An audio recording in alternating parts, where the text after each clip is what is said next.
যদি আমি বলি আমার রাসূল কেমন ছিলেন, তিনি ছিলেন মধ্যম আকৃতির, তিনি না লম্বা না খাটো।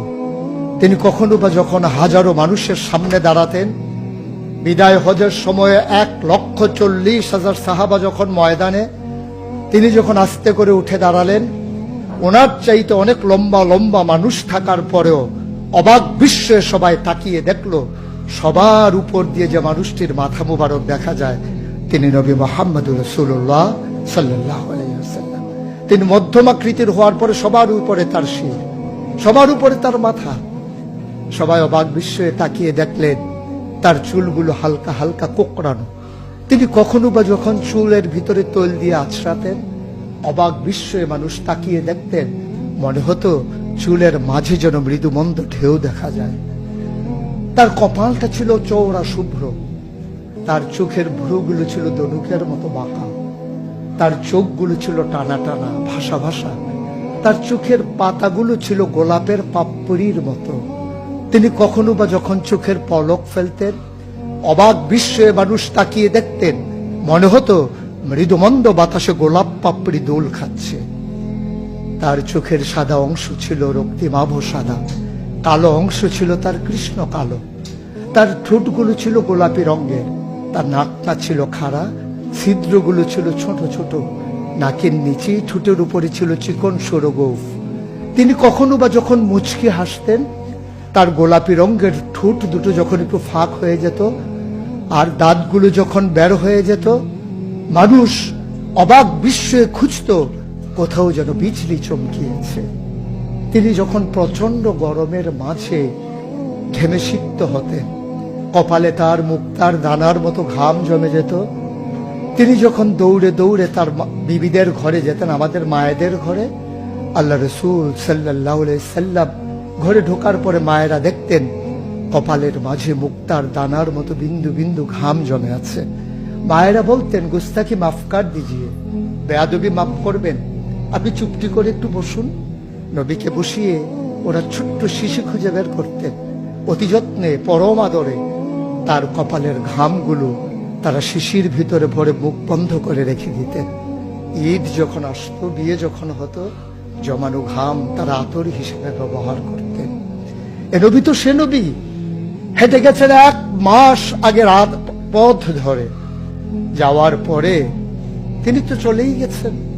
1 মাস পরে যখন আবার ওই পথ মারিয়ে কোনো এক সাহাবা যাচ্ছেন, স্থানীয় বাসিন্দা যারা রাস্তার কিনারে যাদের ঘর, তাদেরকে ডেকে বললেন, ভাইরা, এ পথ দিয়ে কি আমার নবী হেঁটে গেছে কখনো? বলেছ সে তো 1 মাস আগের কথা, তুমি বুঝলে কেমনে? মুচকি হেসে সাহাবা জবাব দিলেন, হেঁটে গেছেন 1 মাস আগে, কিন্তু আজও সেই পথে নবীর গায়ের জান্নাতি গন্ধ পাওয়া যায়। এ আমার নবী, এ আমাদের নবী, আমাদের গর্ভের নবী। কেন পাঠালেন নবীকে? লাকাদ কানা লাকুম ফি রাসূলিল্লাহি উসওয়াতুন হাসানাহ।